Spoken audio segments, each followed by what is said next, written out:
अस्सलाम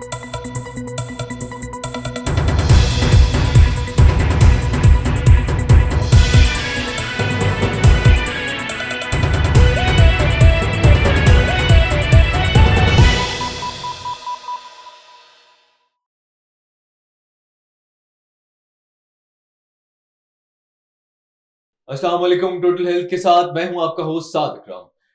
सबसे पहले बात करेंगे डेंगू की हिस्ट्री के हवाले से। तो मैं आपको बताता चलूं कि डेंगू सबसे पहले 265 से 420 ईस्वी में चाइना में नमूदार हुआ, जिसको चाइना में वाटर पॉइजन के नाम से पुकारा जाने लगा। ऐसा मच्छर जिसको एडीज एजिप्टाई के कहा जाता है, इसके इंसान को काटने से डेंगू की अलामात जाहिर होती हैं। पहली बड़ी डेंगू की वबा 1797 से 1780 में नमूदार हुई।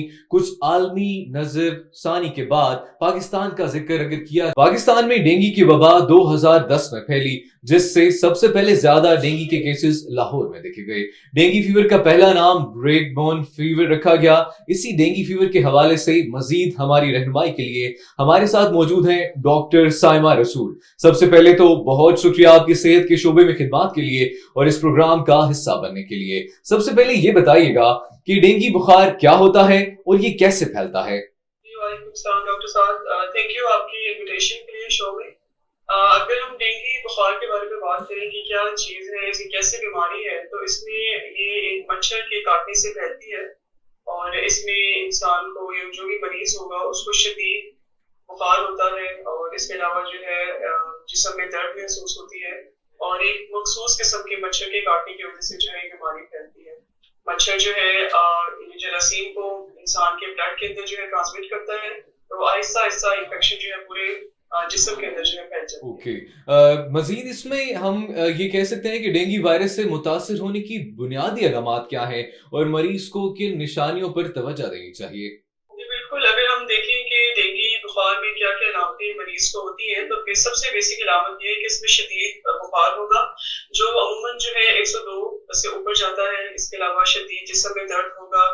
मरीज शिकायत करता है कि मुझे जोड़ों में, पट्टों में, हड्डियों में दर्द होती है, आंखों के पीछे, सर में दर्द महसूस होती है, जिस्म पे रैश हो सकती है, पेट में दर्द, दिल खराब होना, मतली की कंडीशन होना और भूख ना लगना, ये इसके बहुत कॉमन इलामात है।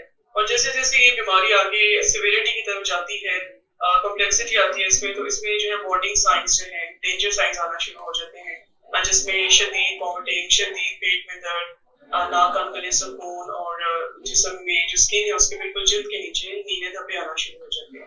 इसी हवाले से अगर मैं आपसे सवाल करूं कि इसकी संगीन हालत जैसे कि डेंगू हेमरेजिक बुखार से बचाव कैसे किया जा सकता है। डेंगू की 3 इकसाम होती है डेंगू फीवर की। सबसे पहले जो हम स्टेज की बात कर रहे हैं वो सादा डेंगू बुखार है।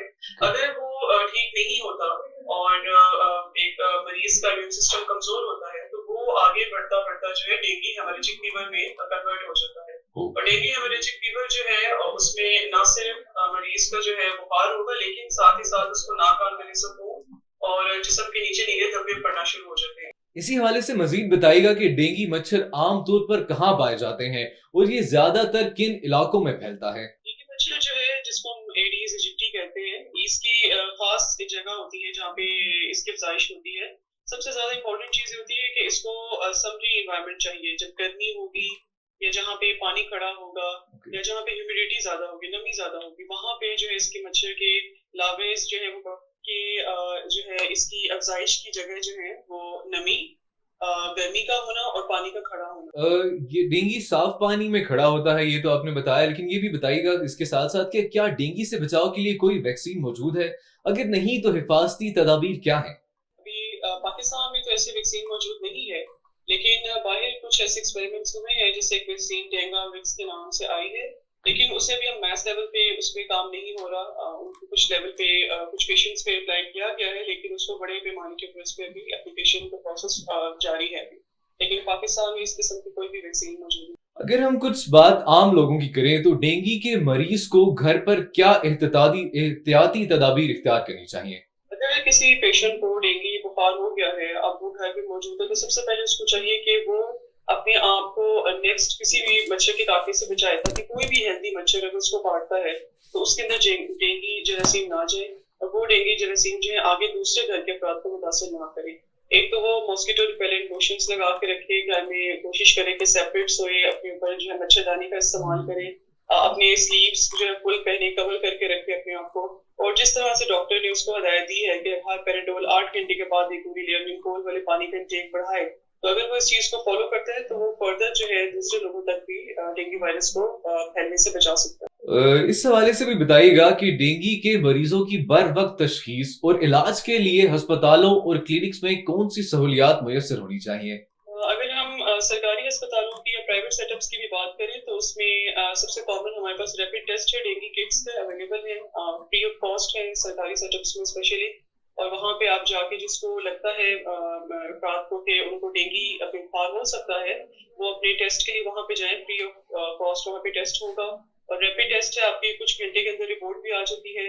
साथ ही साथ अगर डॉक्टर जरूरी समझता है कि उसका सफेद खून के टेस्ट भी होने चाहिए, प्लेटलेट्स इसमें हमने देखे होंगे, तो ब्लड सीपीबी की भी सहूलत जो है अस्पताल में मौजूद है। और अगर हम ट्रीटमेंट की बात करें तो ड्रिप से लेके ओआरएस से लेके पेनाडोल तक सारी चीजें सरकारी अस्पताल में मौजूद है। मुझे ये बताइएगा कि हुकूमत और सेहत के इदारे डेंगू के फैलाव को रोकने के लिए क्या इकदाम कर रहे हैं? अवाम को इसमें क्या किरदार अदा करना चाहिए? अगर हम अवाम की बात करें तो अवाम जो है उसका कम्युनिटी का एक बहुत इंपॉर्टेंट रोल है, बिकॉज जो डेंगू है ये एक प्रिवेंटेबल डिजीज है। इसको अगर हम इसकी एहतियाती तदाबीर फॉलो करें तो ये आसानी से रोकी जा सकती है, इसके केसेस जो बहुत कम हो सकते हैं। अगर हम कम्युनिटी को कहें कि उनका क्या रोल है, तो सबसे पहले तो जो गवर्नमेंट ने उनको एडवाइजरी जारी की है, गाइडेंस बताई है, प्रोटोकॉल्स बताए हैं कि कैसे आपने रोकथाम करनी है, ब्रीडिंग साइट्स को कैसे कम करना है, आपने अपने प्रोटेक्टिव मेजर्स कैसे करने हैं, अगर उन्हीं चीजों को फॉलो किया जाता है तो कम्युनिटी का यही रोल होगा कि वो गवर्नमेंट के साथ मिलकर जो है डेंगू की ब्रीडिंग साइट्स को, उसकी जो मच्छर की अफजाइश की जगह है उनको खत्म करे। और इसके लिए गवर्नमेंट भी जो है वो सोशल मीडिया प्लेटफॉर्म्स के थ्रू और डिफरेंट प्लेटफॉर्म्स के थ्रू जो है वो अपनी कम्युनिटी को अवेयर करती है।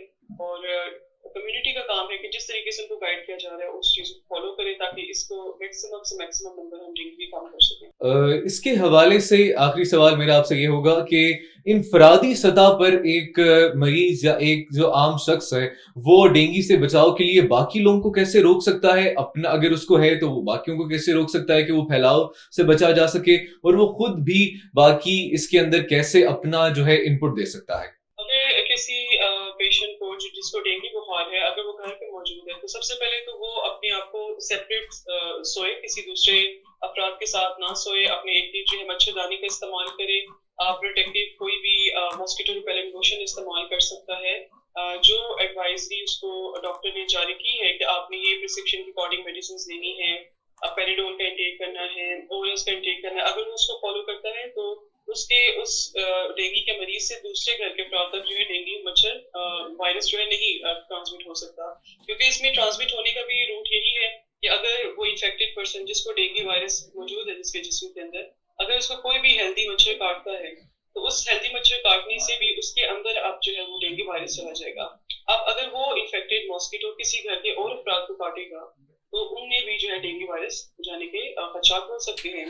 तो इस तरह से अगर इन चीजों को फॉलो करता है डेंगू का मरीज तो ऑटोमेटिकली उसके बाकी घर भी जो है उससे बचे रहेंगे। बहुत शुक्रिया डॉक्टर सालमा रसूल, हम सब तमाम लोगों को डेंगू के हवाले से सारी बातों से आगाह करने के लिए, और इसके हवाले से तमाम लोगों को, और इसके अलावा सारी गवर्नमेंट को, और इसके सारी चीज़ों के हवाले से बताने के लिए बहुत शुक्रिया।